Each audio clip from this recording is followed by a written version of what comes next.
अस्सलाम वालेकुम व्यूवर्स, उम्मीद करनी है तुसी सब खैर खैरियत नाल होवोगे। अज दी साडी रेसिपी है शिमला मिर्च। अज मैं बनावांगी आलू ते शिमला मिर्च। आलू ते शिमला मिर्च बनाने का तरीका बहुत ही आसान है। शिमला मिर्च बनाने वास्ते मैं इत्थे 1 किलो लीती है शिमला मिर्च ते आधा किलो इत्थे मैं लिते ने आलू।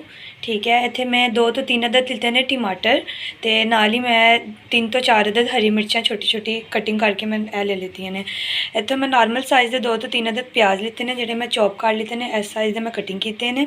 ते मसालियां दे विच मैं आधा चम्मच हल्दी दा लिता है ते 1 चम्मच मैं लिता है कुटी मिर्च दा, नमक मैं लिता है हसबे ज़रूरत ते पीसी मिर्च मैं लिती है 1 चम्मच।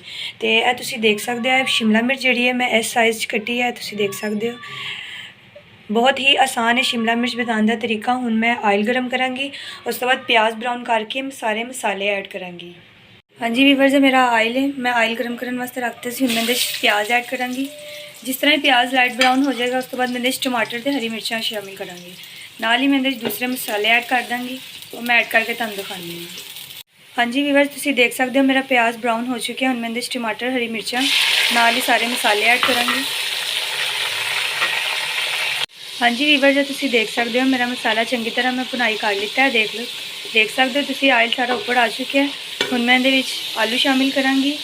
आलू दे नाल ही मैं इहदे विच शिमला मिर्च शामिल कर दूँगी। उस तो बाद चंगी तरह मैं इहदी भुनाई करांगी। भुनाई करके उस तो बाद मैं दम ते लगावांगी। भुनाई करके मैं तुहानूं दिखानी है। हाँ जी वीवर, जो तुसी देख सकते हो मैं आलू ते शिमला मिर्च इहदे शामिल कर दिते ने। हुण चंगी तरह मैं इहदी भुनाई करांगी। ज़्यादा भुनाई करन दे नाल इहदी खुशबू ते टेस्ट बहुत ही अच्छा आंदा। मैं शिमला मिर्च दे विच पानी ज़रा जा भी नहीं शामिल किया। ठीक है, शिमला मिर्च अपना पानी आपे छड्ड दिए। ठीक है, इस तरह ही आलू शिमला मिर्च के पानी दे विच ही गल जाएंगे। हुण मैं जिस तरह की भुनाई कर रही हूँ वैसे इनकी खुशबू बहुत ही प्यारी है। जिस तरह कि तुहानूं पता है कि शिमला मिर्च की खुशबू वैसे ही बहुत प्यारी आती है। वजह तुसी देख सकते हो मैं 10 मिनट तक इनकी भुनाई की है। ठीक है, उस तो बाद हुण मैं दम ते लगान लगी हाँ। दम ते लगा के जिस तरह ही आलू ते शिमला मिर्च थोड़े जे गल जाएंगे उस तरह ही मैं इन्हूं फोड़न फिर इनकी दोबारा भुनाई करांगी।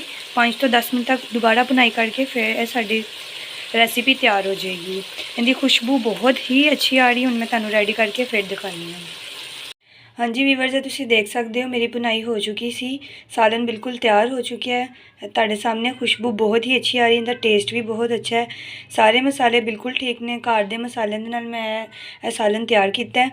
मैं उम्मीद करनी तुहानूं मेरी अज की रेसिपी बहुत मज़े की लगी होएगी ते तुहानूं मेरी रेसिपी बहुत आसान लगी होएगी। मेरा तरीका बहुत ही आसान सी। जे तुहानूं मेरी रेसिपी अच्छी लगी होए तो मैनूं कमेंट्स लाजमी दसना, लाइक ते शेयर करना हरगिज़ नहीं भुलना। नैक्सट मुलाकात होएगी इंशाल्लाह नैक्सट वीडियो। उदों तक दी अल्लाह हाफिज़।